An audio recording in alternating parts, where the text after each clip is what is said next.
I think money has the ability to impact the dynamics in a marriage, whether you earn more or less.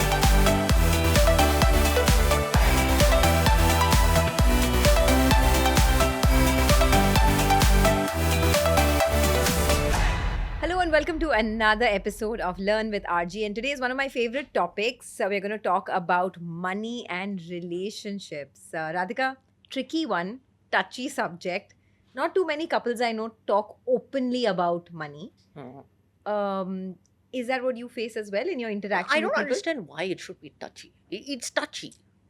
I don't understand why it should be touchy. I mean, if you go back even before couples, like in the house, over the dining table also, except in few business families, I don't think money is very dinner table conversation. Not at all. So why should we blame? It is almost a strange stigma in talking about money, that either it's very secretive, that I have to, if I have a certain amount of wealth, I want to hide it from everyone. Why is that? I don't.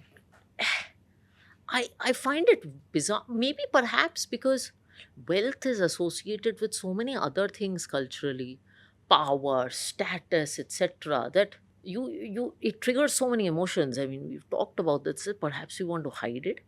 And the other thing is, if you want to, God forbid, you want to have a difficult conversation about money, like two brothers or two siblings with their parents, that how are you going to divide something, that is even more tricky, because it almost feels that when you're talking about money, you're going to offend. So it's a space non grata in Hmm. some I think way. so. Yeah. It's and I don't understand why, because at least my belief is that you should always address the elephant in the room, because by you not talking about it, the elephant is not going away. Yeah. He or she is still there. So you have to start to talk, and a lot of problems come, I think, from not talking. But it is certainly a space non grata. I have seen it so many times in people I know, that they just delay or circumvent or avoid the conversation, but they don't want to have that straight conversation. I mean, so many times in households, the woman will have no idea of the household net worth. Yeah. And to me, that is a very scary situation.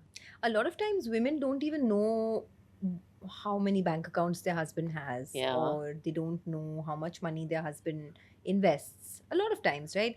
So between a man and a woman, that dynamics with respect to money, it gets tricky sometimes, I think. In fact, it's so funny that, and I have spoken to women pan India, rich, what you call South Mumbai, South Delhi, Metro. I've spoken to women in other side of the income bracket, and the issues are common. So the most common issue is, how do we have the conversation about money? I'm scared to talk to my husband about money. And sometimes it's not to blame men. I want to talk to my wife about money, but she doesn't want to have that. So that conversation is not had. And you said they don't know bank accounts and all. The scarier thing is, sometimes liabilities are in the woman's name. Yeah. So sometimes a family would have taken debt, and one of the guarantors is the woman. And she has no idea what liabilities she's exposed to in life, because usko to pata hi nahi hai. Forget knowing the savings and investments.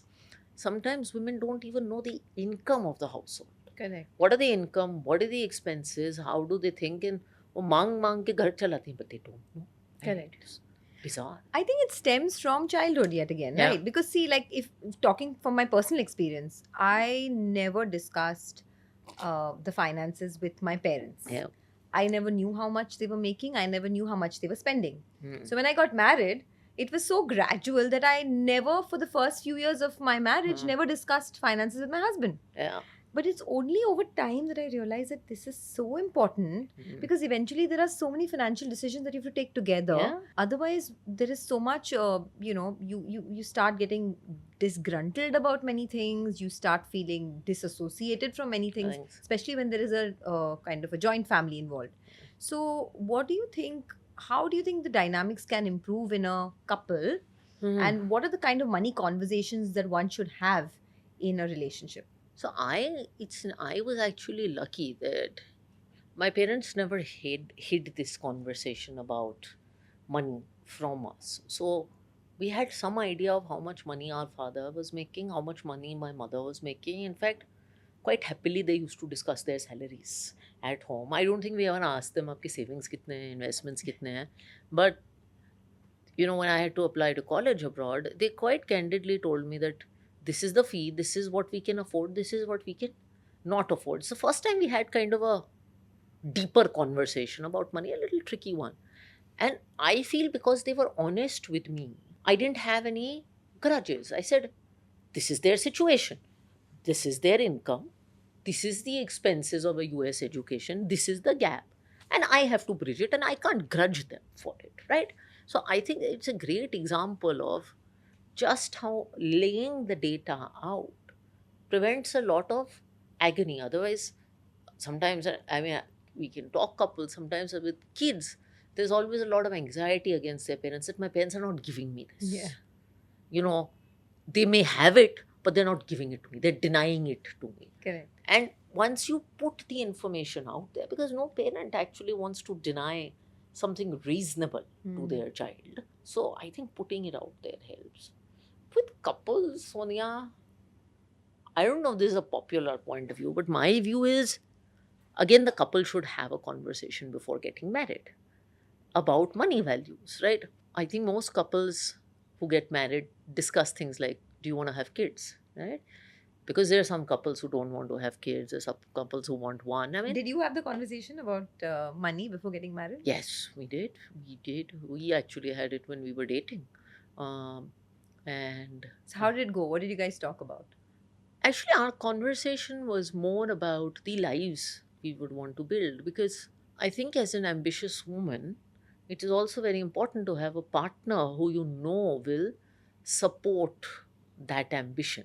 And so that is where the conversation started. Because if you're going to plan that phase of life, then you've got to be aligned on things like, will I work after marriage?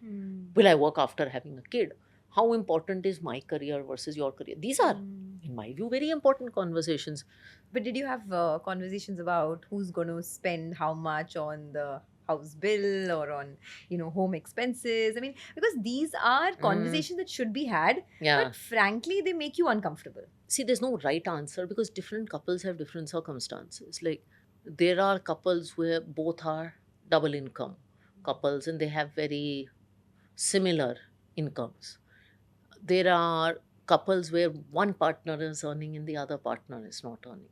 There are couples where I say one partner is earning and the other has a supporting income. And the answers to all these things are going to be very different. If one partner is not earning, it is clear that one partner is taking care of. But I think, regardless of whether one partner is earning, who's earning, there has to be a lot of respect in that conversation, and that conversation needs to be had. And there can't be a right answer. But I always tell women who are not earning that just because you're not earning doesn't mean you have a right not to know.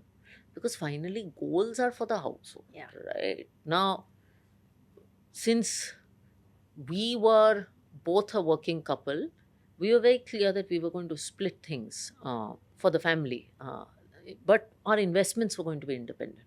So that was the kind of conversation me and my husband had. But our property purchase was going to be joint. So on different things, you start having these conversations about what is joint, what is this. But you have the conversation. And I think 6-7 years ago, he instituted this thing where he's like, let's just make a money vision statement for us as a family. And we'll just write down what we want and what we won't do. And it goes down to like, these are the AMCs we don't like also. So it has Okay. lots of... Very detailed vision very statement. detailed. These are the categories of funds we will not do. And we keep reviewing the vision statement and we do these quarterly reviews. And sometimes when I get lazy to look at it, my husband will be like, Radhika, you need to sit and look at this. So we've actually, I think, made a little bit of a science around it. And that keeps things a lot more comfortable. As you earn more money, Yeah. do the dynamics in a marriage change? I think money has the ability to impact the dynamics in a marriage, whether you earn more or less. because finally money can be the source of a lot of behavior, right? Too much money can create problems of ego. Mm. Suddenly, one partner is extremely financially successful. It can go to your head. You start feeling a sense of superiority. We've seen enough Hindi movie examples of those narratives. uh, if the family is going through a tough financial period, there can be a lot of blame game on one of the partner, particularly in business families. There can be a lot of having to, I mean, I have worked on Wall Street when '08 happened, right? Mm. And those are financially very tricky times, and you start having to cut back on lifestyle. And I think that can be very tricky in a marriage. But yeah, I think money and many, many different things can cause little pricks in a marriage. Has your success impacted your marriage either positively or negatively?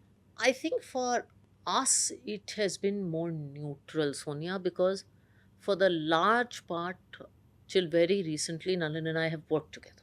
Okay. That's And helped. that's there are pros and cons of Of that course. situation, but it has been easy. So when How you was it have like working with your husband? I don't know because we are in two very different industries. But for you, since you guys are in the same industry, same firm is hard, same industry is, I think, a very good thing. My honest assessment of this is same firm, being entrepreneurs together. I know some people swear by it, but it's pretty tough because there is no work life separation. I mean, you just go home and talk all the the same. fights extend into the household. Yeah, I mean, I was talking to another friend who's going through something like this, and he was telling me, he's like, it's a business family, and he's saying that, it's okay in the office because that fight remains professional, but if the fight carries over home, the fight becomes personal. So I think it's very complicated. Same industry, but it's not same office is actually quite nice. Because there is, I feel like if the markets are going through 2008 syndrome, I don't have to explain to my husband why I'm stressed or why I'm working longer. Like, Yeah. dude, you Yeah. know what I mean. I know couples who are both in the film industry or doctors. You just have a little more empathy towards the Yeah. other, The struggles the that the the other one is struggles going of the other person. So the downside, people say, is that you don't have something different to talk about, but that I think you figure out. You have separate through. You have interests, you enough, listen. especially when you have a child, there's Yeah, enough and more to talk there's about. enough and more to talk about. Anyway, the kid consumes more Yeah. time, but same industry is okay. Same firm is a lot more tricky, I would say. I mean, I don't know, you and your husband work in completely different industries. Completely different industries, and I think it works very well for us Yeah. because yes, there's something or the other entertaining in his industry and in Yeah. mine at different periods of Actually, time. both your industries are very entertaining, right? Yeah, yeah. So you both work in high drama industries. You can Yeah. debate which one has more drama on that given day. I think news business has more drama Yeah, because it's so yeah. challenging every single day. Yeah, news is drama. Yeah, it is. It's a lot of drama. But you know, the most common question I get asked by a lot of couples and a lot of women is should we have joint bank accounts Oh, God. or separate bank accounts?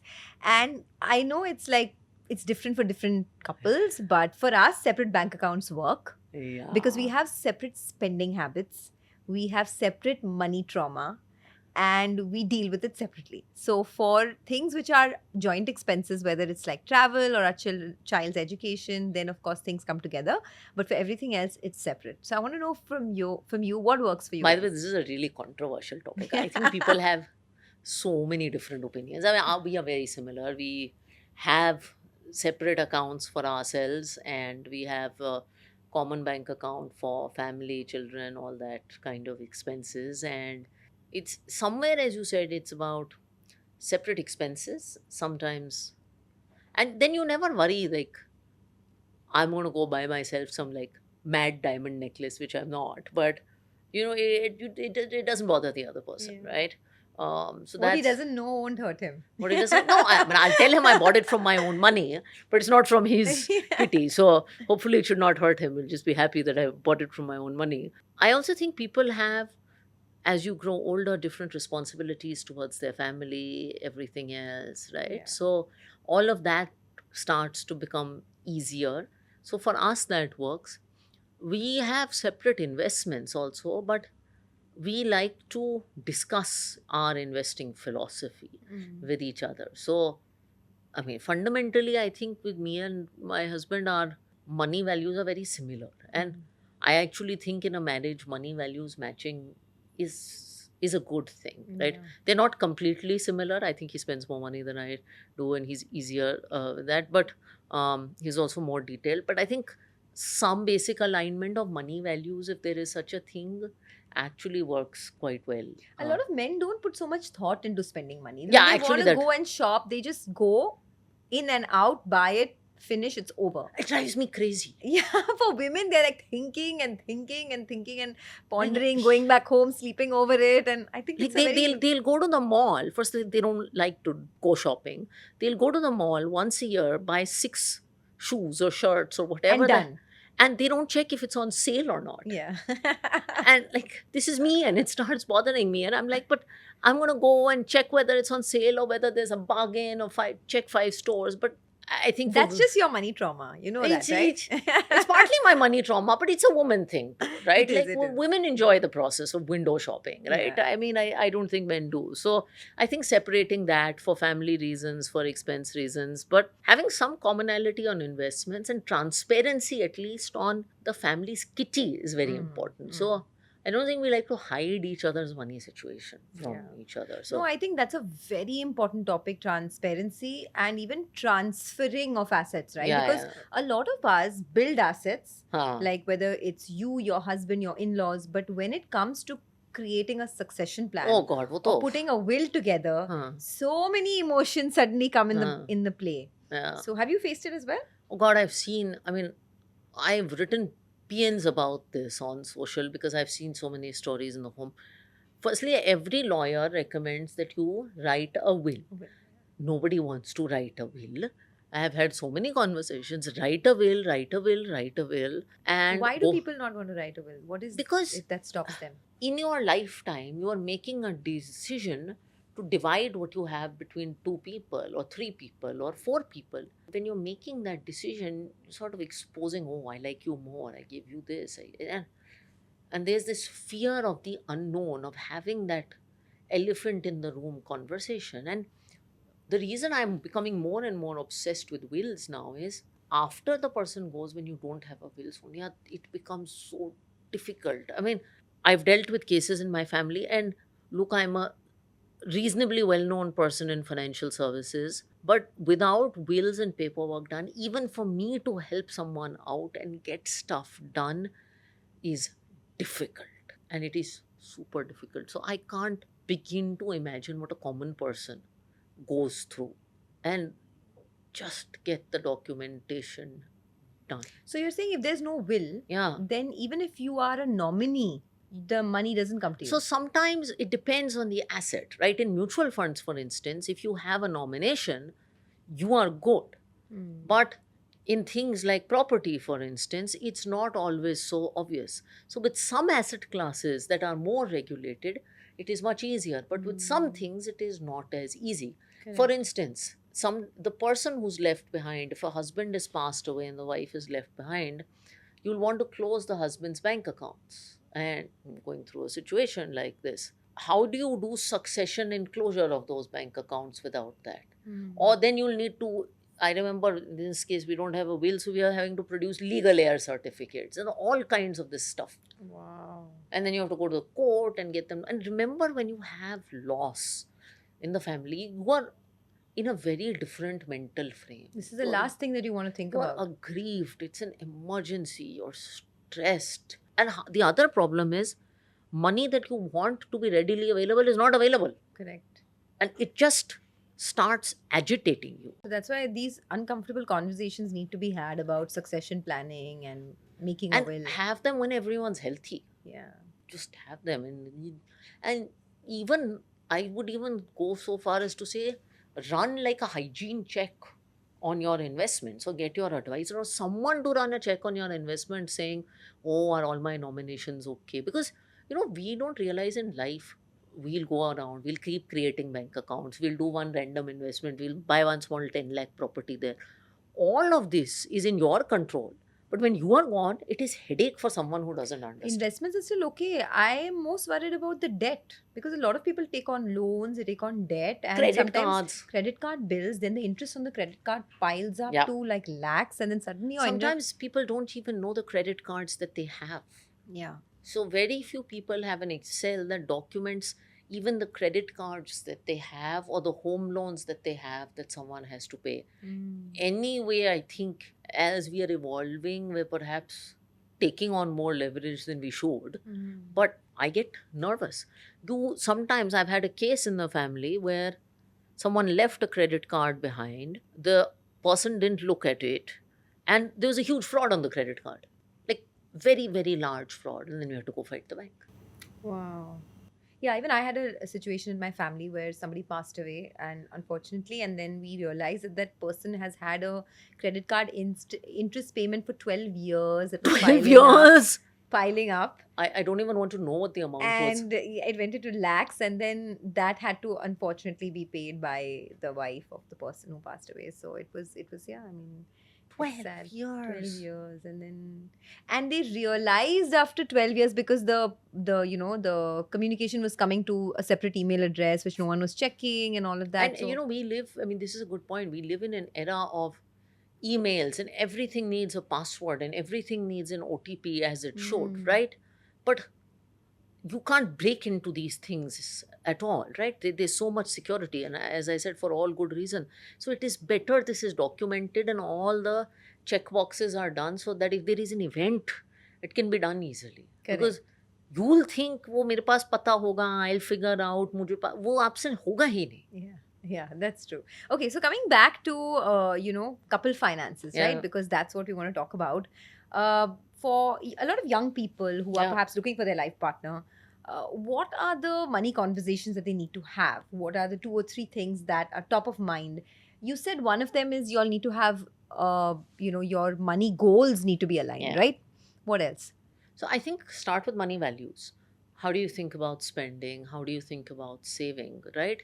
Because spending and saving is part of being a couple. So are you someone who wants to own assets in the long term? Because a lot of young couples now don't believe in owning Yeah. houses, cars. Or are you someone who eventually has a thing of, I want to buy a house, I want to have a family? So you should kind of understand your money values first and what you want to achieve with money as a couple. The second thing I think is to have a conversation around money ownership. I mean, the stuff we talked about. It's a big deal in some families for the woman to have her own bank account, especially when you're living with a joint family. So I think these things, and bank accounts create a strange sense of control. So a lot of women will feel agitated if you don't let them have a single bank account. And a lot of families will find it very offensive if you say, oh, I want a separate bank account. I think that conversation, honestly, should be had. So whether you're an earning member of the family or not, you need to have your own bank Yeah, account. it doesn't. No, I mean, you should have a I don't want to be judgmental and say you should have one or not, but I'm saying you should have a conversation on whether, if you want to have your own bank account, you should make that clear. Mm. That is what I'm saying. I don't want to judge whether joint is right, this is right, that is right. But I'm saying be clear. If a single bank account is important to you and not having it is going to create mental stress, please have that conversation before, the other good conversations I think that are important to have. But And in this bank account thing, so we are, of course, we women like you and me have certain privileges, right? We Yeah, are yeah. working. Mm, We are we've reached a certain place in our career. There are a lot of women who either by choice or by compulsion are homemakers. yeah, And they don't earn. They are not the earning member of the Yeah. family. They're looking after the house and the kids. yeah. What do they do? What are the kind of conversations that they need to have to get a larger seat at the table? I think there the conversation is not about joint bank account, all of that. I mean that's there the conversation is about asking for transparency. And even I believe whether you are a homemaker, man or woman, both parties need to have transparency because finally the homemaker is also running the home. The homemaker probably has given up her career to support the primary earning member, right? So the homemaker is entitled to financial transparency. We haven't talked about divorce, but this stuff is quite common, right? Mm. It's increasingly common. So a conversation on how you will be taken care of in the event that you're giving up your career if something untoward were to happen. And India doesn't have the divorce laws that some other Western countries have. So I think you have to think of future consequences that could affect you meaningfully and have a conversation. I've seen again in the family a case where someone became homemaker, gave up a career, brought up the kids, and then there was a very unpleasant divorce and she was left with no assets. I do want to talk about divorce actually, because divorce and money is a topic that not too many people focus on, right? Yeah, When you are going through a divorce, which has become very common nowadays, which has and which become is very fine. I mean, common. it's your Yeah, choice. yeah, But when you're going through a divorce, it's a very emotional time period of yeah. your life. At that point in time, you don't think too much about money. Money. You Yeah, don't think about dividing the assets. You don't think so much about how you're going to look after the yeah. children. So, what are the 3 or 4 things that you need to plan if you are going through something like a divorce? And I think it is difficult on both partners, right? Mm. Firstly, it's emotionally difficult in India. While it's become common, there's still a lot of noise around these things. And for the primary earning member, there's often a feeling of loss of wealth to the other partner. Uh, for the other partner, there's a feeling of the primary breadwinner is gone. Even if I'm inheriting assets, uh, you know, you always feel a little, yeah, I don't have enough. You feel nervous about the future. Disenchantment. Yeah, disenchantment, anxiety about the future because you may have assets but you don't have regular income. So it's I should start by saying it is difficult for both parties concerned, and a lot of the very ugly battles that happen in the West and in India are because of the financial split of assets. And as I said, there are laws, but laws can go both ways. I think it's very important for the one, it's very important to figure out how children are going to be raised and who's going to provide for them. And it depends on what age they are at, right? So, as a lot of people debate and discuss custody of children, but discussing who's going to provide for the children on an ongoing basis. Sometimes you have children's higher education bills that do. So in a divorce, if a young child is staying with the mother, how do you finally take care of higher education, which is not cheap, Yeah. is one of the things. um, it's important that you find a middle path, right? You want to make sure, especially in the case where one partner has been a homemaker, that the homemaker is taken care of and her expenses are provided for. And I think women have to ask for what they deserve, but you also don't want to be unfair to the other party. So it's very important to find a middle ground. I think in cases where both are income earners, this becomes slightly less complicated. But it's a topic that, and I always say it's a topic that should ideally be talked about with a professional at the table. Because Correct. sometimes a professional has, it could be a lawyer, it could be a financial advisor, they have the ability to step back from a very emotional situation because the couple is already knives out at each other in some way. So you need somebody to be dispassionate about the whole Yeah. situation and To look do at the it. math, to be Yeah. dispassionate, and Look at it rationally. to look at it rationally. And it's important. And that person could be a family arbitrator, whoever you think is trustworthy. Yeah. I have found that seen a couple of cases, having someone in the middle sometimes is very helpful, and just doing that conversation unemotionally. So, we've discussed a lot of things, right? Joint account, separation, goals that you need to have with your spouse, sharing expenses. By the way, in your case, I mean, just uh, picking something from your own life, right? Yeah. When you decide expenses for the month, Yeah. how do you distribute it? Do you share equally? Do you say that, oh, I made more this year, so I take a Nah, we just larger split. burden? No, we just split household expenses. I mean, it's really quite simple.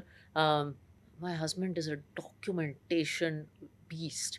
So he literally makes balance sheets for both of us. So we know all the expenses. So at the end of the year, by the way, he'll tell me that इतना खर्चा घर में खाने के लिए हुआ, इतना petrol maintenance हुआ. So you make monthly budgets. He does it. I am not taking any credit for it. He does it, and he'll just make records. So it's not budgets, but he makes records, and then it helps us think about next year. Because one of the things that we do, which comes out of this, is we both do very aggressive SIPs. So we have this thing that whatever income that we have, we will take our post-tax salary, cut out expenses, and everything else will become SIP. That's So how much is that? 80%, 90% 70 to 80% plus, sometimes 90, yeah, in SIPs. in SIPs. So And these are largely passive. no, it's a mix of active, of active. passive. He does different ones, I do different ones, but it's our way to kind of, it's our investment discipline. So every year what we do is, after we've figured out our compensation for the next year, because we have appraisals and all, we tally out our expenses. So we know our income individually, we know our expenses that we are going to share as a household, we add some buffer, and then the balance is SIP, and then we divide that by 12 and say this is our SIP amount, and we reset our SIP.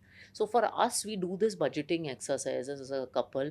Then we look at the assets. Like one year we had interiors for the home, so we said, Correct. okay, we have to keep this much aside in arbitrage funds for interior. So then we can plot the upcoming goals for the year, and everything else starts going into SIPs. And is your SIP, is your investment style very conservative, or do you do some satellite investing where you take some amount of risks? Actually, this is interesting, and I think it links so well to couples. Ours has evolved, right? And so I would urge couples to think about their investment style in the context of both professions. So in 2007 8, both of us were working on Wall Street, very high risk jobs, hedge fund jobs, etc. And you know, Sonia, with financial markets, right? When things are bad, they're damn bad. Your bonuses are bad, your NAVs are bad, your ESOPs are underwater, and you're so stressed. And we used to have very aggressive investments. And then we realized this cannot happen. We cannot have a situation where we are under so much career stress and have personal finance stress. So we dialed down and became very conservative. Now, when we were entrepreneurs, we didn't have too much money to invest because we were not taking salaries. But when we moved to Edelweiss, we started investing, but we became a little more conservative because like both people work in financial services. So it ended up being a lot of like balanced fund kind of stuff. Um, and we were also looking to build a home, saving up for that. So that happened. Now that home goals and all are done, we had this conversation and we said, can we be more aggressive? So we've moved up the portion of equity. So these are very targeted conversations that we've had as a No, family. by aggressive, I mean, do you invest like, in startups? Do you do a lot of crypto? Do you do a lot of. I ain't That's doing what I meant by aggressive, no, not no, no. raising your equity component. As aggressive as I will get, man. You know me well enough to know my views on crypto. So no, we don't do crypto. Prior to Shark Tank, I had not done any unlisted investments. Now I have some unlisted investments. I don't have any stock investments because of the complexity and the amount of rules. So you don't invest even in like pre-IPO and no unlisted companies. Why? Uh, Is there a reason for that? so unlisted, I haven't had time. As I said with Shark Tank, I have done unlisted now. Let's see how that involves. Listed equities is out of the question because it's just too complicated here. I rather own our funds. Yeah. So listed equities, actually neither of us has have. Also the rules and tracking as an Too much. money management professional, it just this Yeah. too much to build, to spend time on that. So that we don't do. But yes, our money style, I know you think upping your equity exposure is not aggressive, but in my world it is aggressive. No, I thought you would anyway have 90% equity No, exposure. but I didn't. Till a few years ago, I was like 60-40. Really?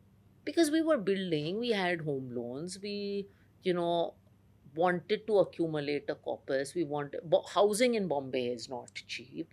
So you And bought one house. We bought one house, and And you don't I- believe in having a second home or No. investing in property. not at all. The first house is also a emotional purchase, not investment, and that we wanted to do. And while I don't have too many luxuries in life, a big house is one of them. So that took. So we were actually very conservative. And then I'm saying this because people have this myth that capital markets people are the most aggressive people in the world. You meet many people on our floor, you'll be surprised at how conservative they are. No, I feel the other way. So all the capital market people I've interviewed in the last 10, 15 years are the most conservative investors I know. Yeah? They Is are that the true? most, they don't take any risks. Over time, I think they've realized that it doesn't matter. direct equities anyway, nobody does. That nobody because does. That too nobody does. because people don't have the time, they don't have the bandwidth, and they realize that over a period of time, in any case, even a simple index fund gives you 13-14% Yeah, compounded growth. some index fund will give you 13, 14, mid cap will give you 18, 20. It's all okay. Exactly. The, It all evens out the other over thing is decades. capital markets is a very high risk career, right? Yeah. And so much of your compensation as you get older becomes ESOP type of compensation, Correct. which is market fluctuating. Correct. And I'm telling you, people, like I have gone through some of the most testing times of my life in 2008. Just seeing that environment, that constant fear that you could lose your job any minute, these are hard things. At that point, you don't want your finances to be stressed. You just don't want it. I think that's why capital markets people are like that. In my house, we are two capital markets people. Correct. So, it's because it's one thing to have a stressful career, but personal finance, then the whole thing starts affecting the family very badly. Correct. Then Yeah. you'll just start seeing it's very tough on the family. And I don't want the family. And now we have a child. I don't want us to go through that. Have you ever made any big financial mistake? Like I've something made- that you would regret? I regret the overexposure to equities in 2007 and not having contingency funds. It sounds so silly, right? Just not having contingency funds. Because we had to come back to India in 2009 to set up Forefront, and we withdrew all the capital at like 60%, Wow. which like you should have just planned. It's heartbreaking, yeah. Yeah, you should, and then markets came back, so it was bad. Sometimes we let a certain part of the portfolio become disproportionately large, so that's something I like to keep an eye on. In general, I'm trying to not double down on one kind of risk, get too excited. Like, I have a startup portfolio now because of Shark Tank. I don't want it to go crazy as a proportion of my total assets. So Correct. I'm trying to find a balance because I have seen it go wrong for myself. I don't want it to go wrong again. And between the two of you in the marriage, who takes the larger chunk of all the financial decisions? the decisions I would are- assume it's you. No, it's wrong. See, all these myths get shattered. We take the decisions together, but to my husband's credit, he does a lot more of the execution Okay. on the decisions. So he's just far more detailed than I am. I'm actually not a very, when it comes to So my. he's the money manager in the relationship. No, he is the money. We are joint money managers. And I'm telling you, the document is damn useful. And if you look at our portfolios, they are different. So I need to he- see that document. At least, the Yeah, formatting yeah, of that. actually, you know what? I should put the document online. I mean, I don't think there's anything Yeah. suspicious I about. don't think a lot of couples that I speak to don't even make monthly budgets. Yeah, They don't know how much they are spending every month. I saw Which this. I find very bizarre because the root cause of disappointment and disenchantment in anything is not being aware of what is happening. And most of the times, people think that when you're making a monthly budget, it is so that you can cut down expenses. I actually think a monthly budget as a couple gives you more freedom to spend, because spend. you know. that you're not spending that much anyway. Yeah. So, and it is not that difficult to make. सबके heads क्या होते हैं? yeah, This home expenses, property taxes, food. I mean, there's correct. 5-10 major heads. You calculate what you've put in the last 12 months in each of those heads. You've got an annual budget. Yeah. You've got income, you've got expenses. It must be done. You'll end up spending more money. You'll feel less guilty about going on that vacation Correct. if you know you can afford it.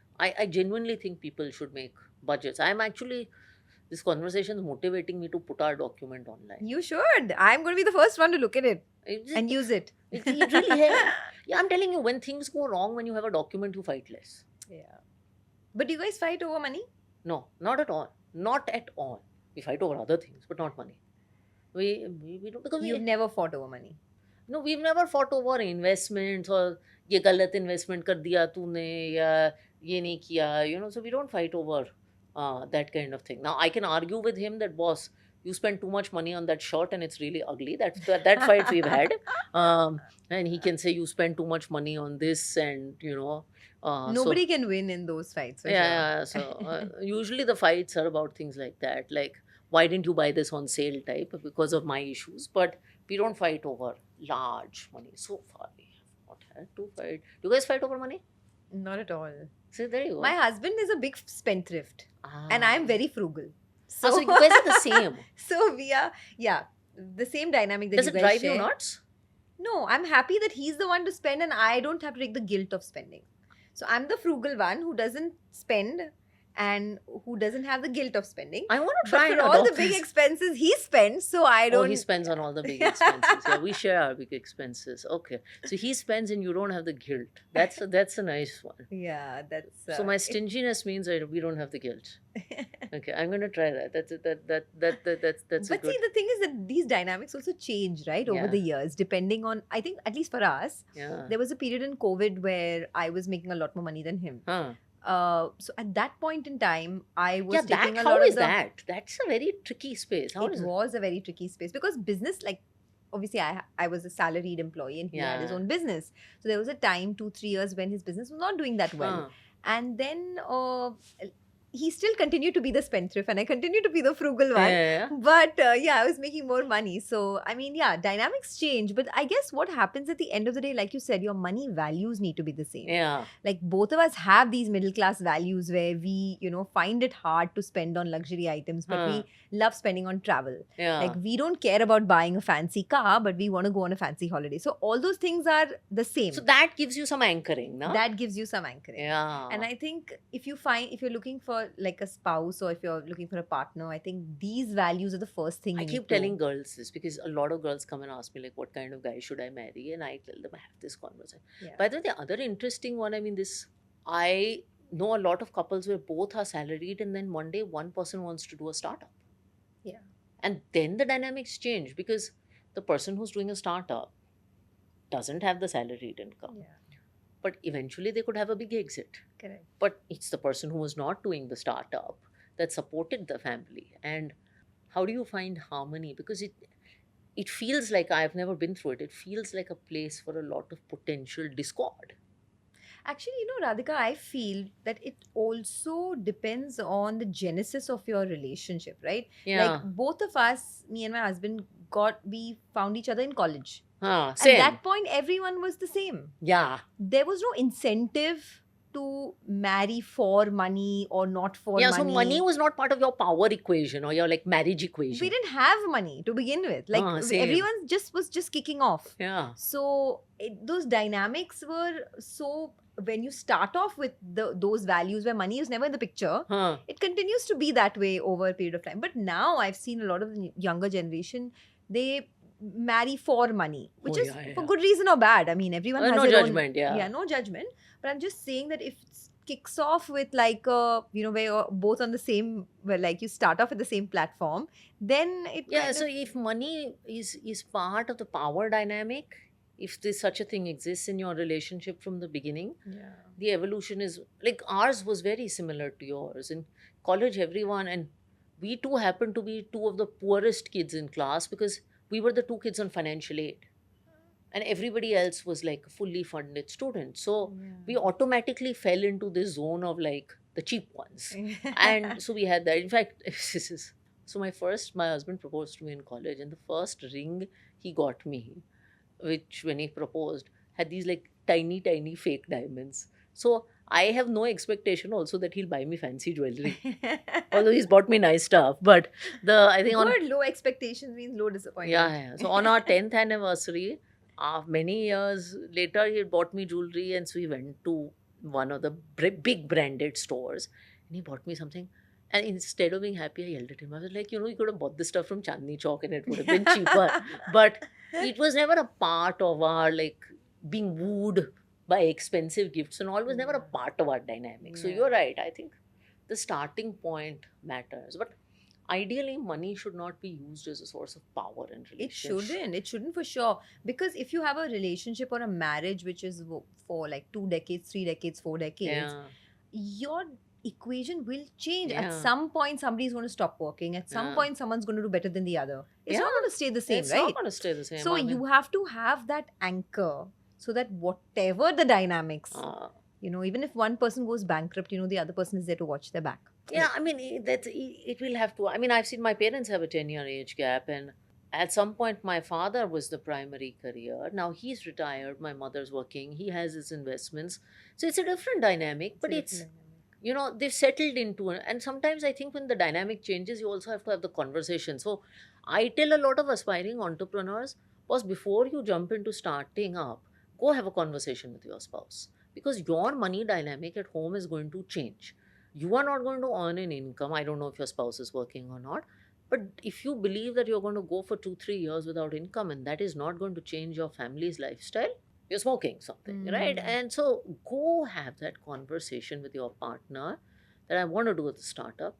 How is this going to change our life? Are we mentally prepared for this? Correct. It's not so romantic to just jump job ship and say, let's start up. Have that conversation before you Yeah. start up. So I tell a lot of aspiring entrepreneurs this. कि That's बात a, क्यों that's a very interesting thing, actually. Nobody talks about that. that Yeah. and let's, if we have to prepare for a lifestyle cut, let's discuss it and prepare it now, because Hmm. these things are also hard, right? I mean, I've gone from New York lifestyle to entrepreneur lifestyle in Bombay, and it is emotionally gut wrenching. Taxing. It's gut wrenching. So if you're going through that, talk about it. And that silent spouse is not even getting the joy of being a startup founder, and is just wondering why my lifestyle has been changed and is dealing with all your anxiety of a startup. Talk to the person about it. Yeah, yeah. And have you guys discussed as a couple what your money goals are in future, like early retirement, perhaps, because this Yeah, yeah. fatigue that sets in, right, for We some we one just versus the other, we just started having this conversation, and and it's interesting. It's all fluid, but we started having. So my husband started talking about what a fire number for him could be. Not retirement early, but like a fire number in life. I mean, at which point you don't retire, but you're like financially free. yeah, And he's like, what should a fire number for him be? What should a fire number for me be? So we've just started having those conversations. I find it crazy because I'm like, is there a point at which I'm not going to work? I mean, we're going to sit at home and drive each other nuts. But then he keeps telling me it's not about retiring early. It's just about a point where you don't have to make decisions based on money. Mm. So we've had those fire type conversations. It's We've- interesting. There's something called recently I read about. It's called barista fire. What's barista fire? Yeah, I just heard about it. So it's basically where you are semi-retired. Okay. You're not doing a 9 to 5 drill, Yeah. but you are working at your own pace to meet your living expenses. So everything else is taken care of by your investments, but you're still doing the bare minimum work to keep yourself busy and engaged and make that living expenses. So And what's the barista angle here? I don't know. I don't know why it's Like- called that. There's coast fire also, which is very similar. So there are different kinds of fire, by the way. It's not just plain simple. So fire is like a khakra that comes in Sichuan and Chile and Yeah. all of that. It depends. I mean, it depends on what kind of because a lot of people want to retire from the like so it's sort of the daily 9 to 5 Grind. job, the daily grind. But they also want to work, right? They want Yeah, I mean, my to have father and something- father-in-law. I also think the definition of, I mean, as I see my father-in-law, the definition of retirement has changed. I don't think I don't think anyone wants to be dependent on anyone in Yeah. their retirement. In fact, in both their cases, I've seen they think retirement, like my father says, you have 4 innings in life. The fourth innings, which is the 75 plus, has to be your best innings. So he's like, I have spent a long time worrying whether I could buy a golf set because I had to educate kids. Now I'm done with that. I want to do things. He parties every 2 days with his friends. In his head, he's the busiest person. So I don't know, maybe this is the barista. Does he have investments? Like He has lots of investments and Okay. he has pension because he worked in government Yeah. and my mother works. So, and both his children are. So, incidentally, by the way, he has the highest risk appetite of everyone in the family. wow. He's like small cap and micro cap. because he has nothing to lose, right? Yeah, I mean, now he's- he's just And like he's in the enjoying, twilight zone of his yeah, life. Yeah, he's enjoying investing and he thinks he's the best investor in the family and he thinks he's the cool thing.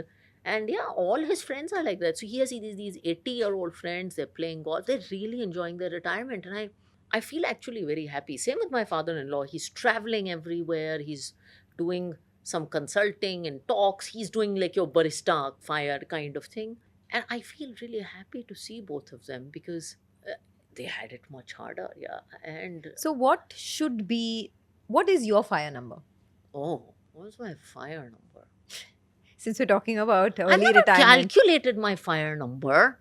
My husband says it should be like 50 to 100 crores, and now someone's going to troll me for saying this, but that's what he says it should be, I guess. Is that how much you want Yeah, I before you mean, retire? yeah, I'm telling you, I really struggle with this because I struggle with the idea of not doing anything. I just struggle with the idea of not working, not building. It'll drive me nuts. So, You won't know what to do with your time. yeah, so I won't know what to do with my time. But I think some people say that, in a city like Mumbai, you probably need 50 to 100 crores to be fire. And What? I think Saurabh Mukherjee said this, and it became all this news. I don't know. And it also, see, I don't think there is one fire number because it depends on the lifestyle you want. It depends on your living expenses, of course. You yeah. can live in 10 crores also. You will live in what you have, Yeah. right? So there is no fire number, right? I mean, you will live in what What should the ideal fire number be as per your, your income? I mean, what should it be? Should you have saved 3 times your income, 4 times, 30 times your you income? should take your income post-retirement, whatever that is, and your expenses, and assume that inflation grows not at 5% but closer to 10% because there's also lifestyle inflation. Hmm. And then do your math. Correct.